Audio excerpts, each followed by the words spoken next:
Private bank में जितना minimum balance होता है सरकारी बैंकों में उतना लोन दिया जाता है। यस बैंक डूब चुका है, आईसीआईसीआई बैंक की चंदा कोचर जो हैं उनके ऊपर मुकदमे चल रहे हैं, एक्सिस बैंक का डिमोनेटाइजेशन में क्या हाल था, ये शाइनिंग इंडिया से लेकर के सेलिंग इंडिया पर पहुंच चुके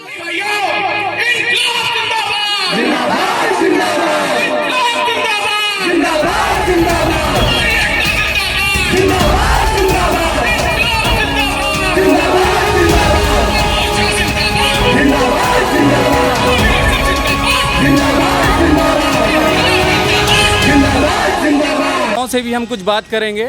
और बैंक की महिलाएं, देखिए यहाँ पे मिशन शक्ति का पोस्टर लगा है, उसी के साथ खड़ी। तो हम देखते हैं महिला सशक्तिकरण पे बैंक की महिलाओं का क्या कहना है। आप एक महिला हैं और इस बैंक की कर्मचारी भी हैं बैंकों की, तो क्या आपका क्या स्टैंड है पूरा कि एज अ फीमेल कितना एम्पावरमेंट किया गया बैंक की तरफ से, सरकार की तरफ से, और आप लोग आज क्या अपने आप को कहाँ देखते हैं? सर मैंने तो शुरुआत ही अपने करियर की बैंक से की है। मैंने तो मतलब सपना देखा था कि मुझे जॉब करनी है, और मुझे लगता है कि बैंक एक माध्यम है जो आपको लोगों से जोड़ता है। एक सोशल जो है ना कि सोसाइटी के लिए आप कुछ अच्छा कर सकते हो, बेहतर कर सकते हो। अगर हम नहीं है, हमारा अस्तित्व नहीं रहेगा, तो फिर हम दूसरों के लिए क्या कर पाएंगे। जैसे हम कहते हैं कि हमें जनता को संदेश देना है, कि जागरूक करना है कि बैंक को क्यों प्राइवेटाइज़ किया जा रहा है, तो हम भी तो जनता ही हैं। हमारा घर परिवार वो भी तो जनता में ही आता है। अगर हम इफ़ेक्ट हो रहे हैं तो ऑब्वियस सी बात है कि हमारी जनता इफ़ेक्ट हो रही है। हम घर चला रहे हैं, हमारे साथी जो है अपना घर चला रहे हैं। अगर हमारा ही घर नहीं चलेगा तो ये देश कैसे चलेगा। प्राइवेटाइजेशन का मुझे नहीं समझ में आता है कि कोई मतलब बहुत ज़्यादा कोई फ़ायदा या नुकसान है। बिकॉज़ अगर प्राइवेटाइजेशन ही करना था उनको, तो बाकी चीज़ें भी तो हैं, सिर्फ बैंक ही क्यों। बैंक तो अर्थव्यवस्था है हमारे देश की। अगर हम उसको प्राइवेटाइज़ कर देंगे तो फिर हमारी ऑटोनॉमी जो है ख़त्म हो जाएगी। मतलब जो पब्लिक का इन्वॉल्वमेंट है वो कम हो जाएगा। एक आदमी हर चीज़ का डिसीजन लेगा, वो सिर्फ अपने बारे में सोचेगा, लोगों के बारे में नहीं। हमें लोगों के बारे में सोचना है।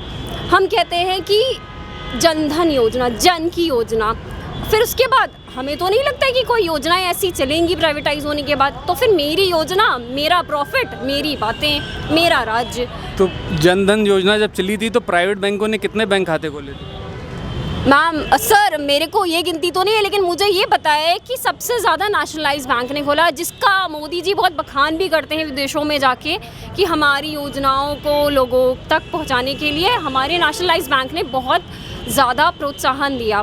तो हम लोगों से जुड़े। मैं एक रूरल ब्रांच की ब्रांच मैनेजर हूँ, और मैंने तो देखा है लोगों को, मतलब बूढ़ी बूढ़ी औरतें भी गांव की आती हैं जो चल नहीं पाती, 80-90 साल की होती हैं, वो बैंक में आके अपने 100 रुपये निकालने आती हैं। मैंने कभी किसी प्राइवेटाइज बैंक में तो नहीं देखा ऐसा, और मुझे नहीं लगता है कि प्राइवेटाइज होने के बाद ये जो गरीब लोग। आपने रूरल क्षेत्र में प्राइवेट बैंकों की ब्रांचेस देखी हैं?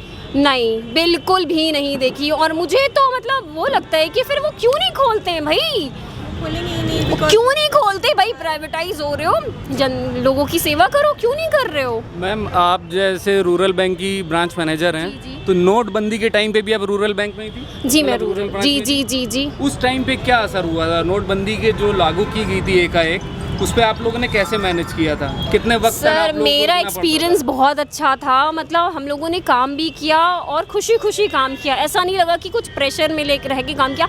हमारी ब्रांच जो थी और वहाँ के जो ब्रांच मैनेजर थे वो बहुत ही अच्छे थे। हम लोगों ने मिल के, लगता ही नहीं था कि हम बैंक में काम कर रहे हैं, हमें लगता था हम एक परिवार की तरह हैं जो मिलजुल के काम करते हैं। वहीं पे हम लोग खाना भी खा रहे हैं, हंसी मजाक भी चल रहा है, लोगों का काम भी हो रहा है।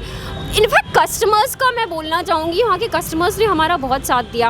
उन्होंने कभी महसूस नहीं होने दिया कि हमारे पास वर्क प्रेशर है, वो चाय है, कभी नाश्ता है, कभी वो कस्टमर्स ही लाके हमें देते थे।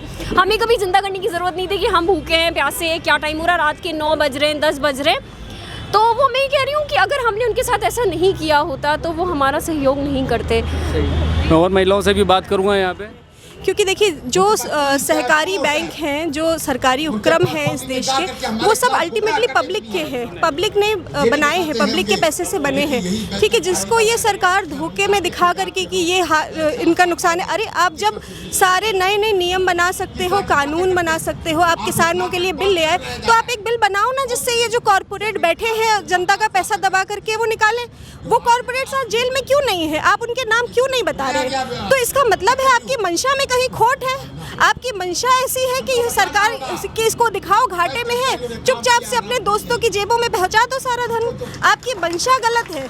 इसी के विरोध पर आज हमारा धरना है और ये हमारी स्ट्राइक है। और जो आज यहाँ से हो रहा है, हो सकता है कि कल हम इंडेफिनिट स्ट्राइक पर भी जाएं, क्योंकि हमारा किसी पॉलिटिकल पार्टी से कोई लेना देना नहीं है। हमें इससे मतलब नहीं है कि कौन देश चला रहा है। आप देश चला रहे हो, अच्छे से चला रहे हो, आपकी विदेश नीतियाँ बहुत अच्छी हैं, लेकिन जो संपत्तियाँ हमारे पुरखों ने, हमारे जो पिछले प्रधानमंत्रियों ने बनाई हैं, आप उनको सिर्फ ये कह करके मिटा दो कि ये इंदिरा के बैंक हैं। जब आप जनधन खाते खुलवाते हो तब वो इंदिरा के बैंक नहीं होते। जब आप यहाँ पर लोगों को, डेयरी वालों को 10-10 हज़ार के लोन बंटवाते हो तब वो इंदिरा के बैंक नहीं होते, तब वो प्रधानमंत्री जी के बैंक होते हैं। प्रधानमंत्री जनधन खाते खोलते हैं, उसके बाद वो इंदिरा के बैंक हो जाते हैं। ये इनका दो मुंह वाला जो रवैया है, इसके विरोध में हम लोग यहाँ पर एकत्रित हुए और हम हड़ताल कर रहे हैं। ये जो गवर्नमेंट है इस समय प्राइवेटाइजेशन की राह पर चल रही है। आप देखिए जो देश के बड़े प्राइवेट बैंक्स हैं उनकी क्या हालत है। यस बैंक डूब चुका है, ICICI बैंक की चंदा कोचर जो है उनके ऊपर मुकदमे चल रहे हैं, एक्सिस बैंक का डिमोनेटाइजेशन में क्या हाल था। जब सारे प्राइवेट बैंक फेल हो रहे हैं उस समय पे आप और प्राइवेट बैंक इकट्ठे कर रहे हो जिनकी कोई रेगुलेटिंग बॉडी नहीं है, जो सिर्फ देखिए आप सोचिए कि आज मैं एक बैंक चला रहा हूँ, ठीक है, कोई भी एक शख्स है जो अपना बैंक चला रहा है, वो उसको क्या फर्क पड़ता है कि ग्रामीणों को लोन मिले या ना मिले, मजदूरों को, उसको दिखेगा ये कि उसका मुनाफा होना चाहिए, उसका फायदा होना चाहिए। इसलिए प्राइवेटाइजेशन का मैं मीडिया से भी बहुत निवेदन करूंगी कि वो हमारे साथ आए और ये समझें कि ये जनता के लिए बहुत नुकसानदेह चीज़ है। जैसा आपने कहा, इसमें मैं एक फैक्ट और जोड़ दूं कि पिछले 7 साल में अडानी ग्रुप की जो नेटवर्थ है वो एलन मस्क से भी ज्यादा ग्रोथ है 2021 में। इस पे आप क्या कहेंगे? सर देखिए, हो यही रहा है कि जो जनता का पैसा है वो, अब आप सोचिए कि लॉकडाउन में जब सबके घरों पे चूल्हे नहीं जल रहे थे, ठीक है, हमने कितने मजदूरों को देखा जो मीलों मील नंगे पांव अपने बच्चों को उठाए जा रहे थे, ठीक है, उस समय पर भी ऐसे कॉर्पोरेट्स की जेबें कैसे भर रही थी, क्योंकि ये सब मिली जुली साजिश है। ये सरकार जो है ये प्राइवेट लिमिटेड की सरकार है, ये सरकार आम जनता की सरकार नहीं है। और ये फांसीवादी इनकी जो हरकतें हैं, इसी वजह से ये हर बार नकारे जाते हैं। ये शाइनिंग इंडिया से लेकर के सेलिंग इंडिया पर पहुंच चुके हैं, ये बहुत गलत है। मेरा यही कहना है कि प्राइवेट बैंक में जितना मिनिमम बैलेंस होता है, सरकारी बैंकों में उतना लोन दिया जाता है। अब बताइए कि सरकारी बैंक कितने ज़रूरी होते हैं। अच्छा, हम देख रहे हैं यहाँ पे महिलाओं ने कुछ विशेष प्रकार के मास्क पहने, चलिए उसी पे उनसे कुछ सवाल करते हैं। मैम, ये जो मास्क है इसके बारे में कुछ बताइए, इस पे क्या लिखा हुआ है? ये मास्क पे लिखा है कि हम अपना बैंक प्राइवेट नहीं होने देंगे, और सबसे खास बात इसकी ये है कि ये मास्क हम लोगों के कस्टमर ने बनवा के दिए हैं, ये हमारे बैंक से नहीं मिले हैं। तो सोचिए कि हमारे बैंक के कस्टमर भी चाहते हैं कि हमारा बैंक प्राइवेट ना हो, क्योंकि वो ये इसलिए चाहते हैं कि सारी जो सुविधाएं हैं, जो अच्छी सुविधाएं हैं, उनको सरकारी बैंकों में सबसे ज़्यादा मिलती हैं। प्राइवेट बैंकों में जाएंगे तो सबसे पहले उनको इतना बैलेंस रखो, सरकारी में आएंगे 100 रुपये निकालो जमा करो, 50 रुपये निकालो जमा करो, ये सारी सुविधाएं उनको कहाँ से मिलेंगी। इसलिए वो थोड़ा इनिशिएट कर रहे हैं इन सब बातों में। तो मतलब जनता भी जागरूक है इस मामले को लेकर के, और वो चाहती है कि निजीकरण ना हो राष्ट्रीय बैंकों का।